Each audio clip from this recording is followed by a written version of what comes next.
Hello YouTube, thought I would show everybody my service vehicle for doing service calls. This is doing small jobs in our business, electrical business. Most of the time we get just calls for circuits not working, breakers, switches, receptacles, and replacing some smaller stuff. Show you some stuff I use. Tool bag full of tools. All my wire strippers, wire cutters, different screwdrivers, and then it goes into circuit breaker finders, wire tracers,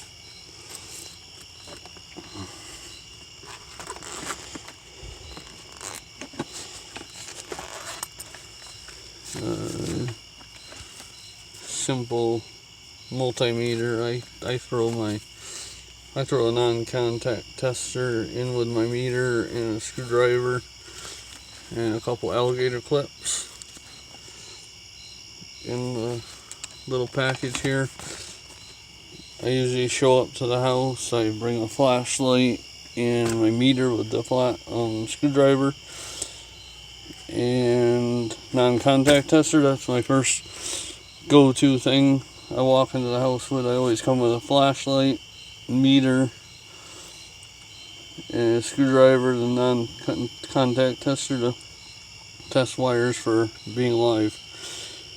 And then I move up to, depending on if there's power, I can use the circuit breaker finder. If there's no power, I can use the wire tracer. I can hook it up to wires that are dead and follow them. And then for stock, we carry a full supply of just about all the breakers that we could use on a common service call. That single pole breakers, tandem breakers, for adding circuits to full panels when it don't make sense to add another panel, all the way up to 100 amp double pole breakers for possibly a 100 amp panel that has a main that's bad. We can replace those on the spot first time. And then we also carry common power tools. I keep my chargers. I have an inverter in this vehicle. I can charge all my tools, batteries, by plugging it in to the vehicle.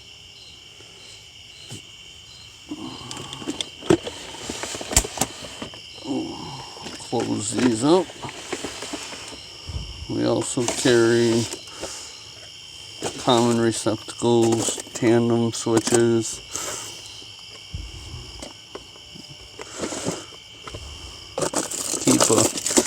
keep a few GFIs. You never know if you go to the house and the new GFIs trip and they won't turn back on. If they self-test and they notice they're bad, the new ones won't turn back on, so they'll just default to off. So if somebody calls and there's no power to a circuit, a lot of times it's a breaker or GFCI receptacle that just killed the circuit because it showed up as being bad. But that's just our common service call vehicle.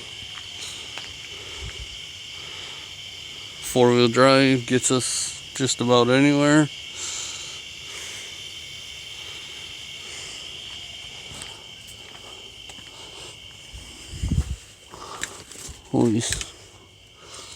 Always keep my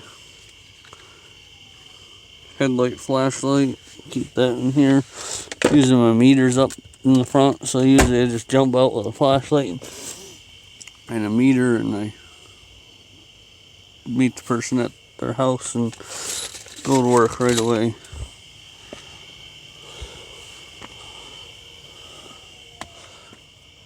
Penetrating oil, I keep that for electrical connection. Meter sockets, sometimes the lugs get stuck and they need to be tightened up, so I spray it and tighten them up.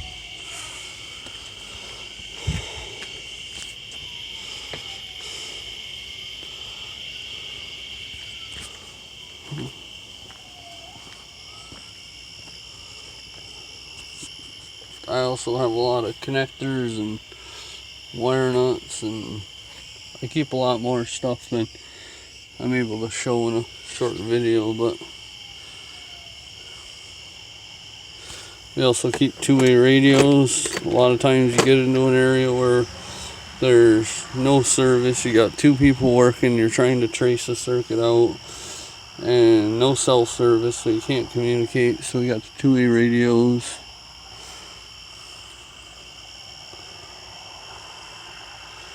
Come pretty prepared. There's always something you can do better, but it pretty much gets us anything we could ever run into at a common service call.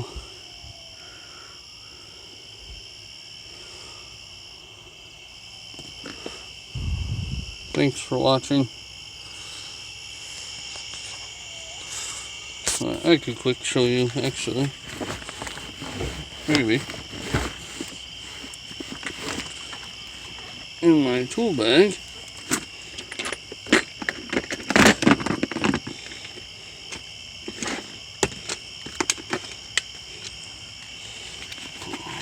I also keep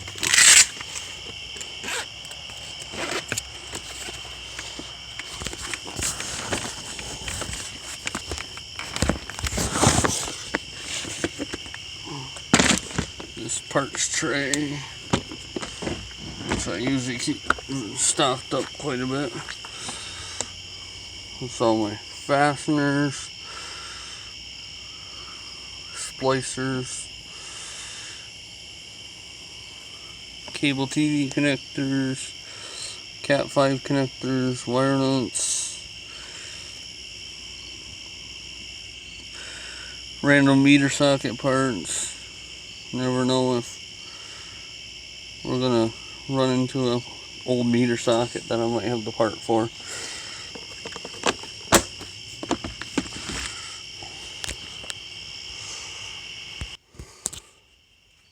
I also keep a tool bag full of new and used meter socket parts. Somebody's powered down in the middle of the night, there's always a chance that I might be able to have a new or used part that's much better than what they got in their installation, and I'm able to swap that out. Say the meter socket lugs are burn out, one of these is burn out or whatever, I can pull them out and put new ones in and have them back up and running. I'll usually bring this setup to a service call. If somebody says the power's intermittent or lost partial power of the house, I'll bring this bag, and usually I'll have a part to fix it.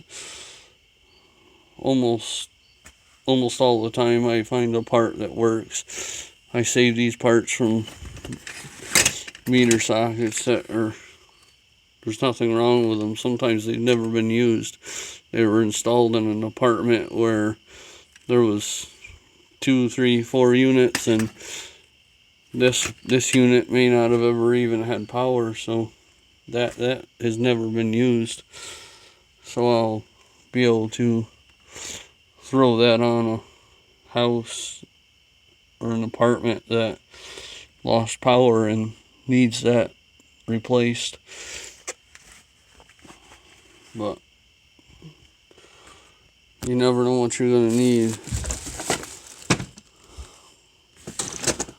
Crimpers to re-crimp or crimp on new crimp ends for an electric service that has a meter socket and crimps.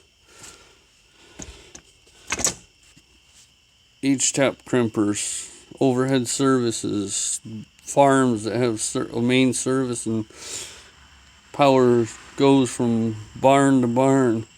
Overhead, a lot of times they'll use split bolts, and I use a crimp connector that crimps and is much better than a mechanical connector will ever do. This puts a lot of force onto a connector and it will not loosen up when I crimp it. So you never know what you're going to need. Somebody's got the intermittent power. Sometimes you can just re-crimp the connectors on the service. If you can't get the power company there, you just re-crimp them and they're back going again temporarily, and then the power company can come and actually replace that connection. It's all being prepared for a service call.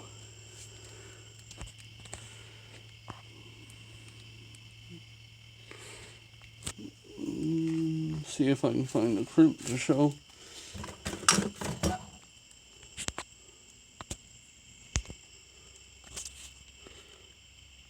These are the various crimps we carry. Carry a large variety. You never know what size wire you're going to be dealing with. You have these all the way from 4/0 cable all the way down to, I got some in here that are for 6-gauge wire.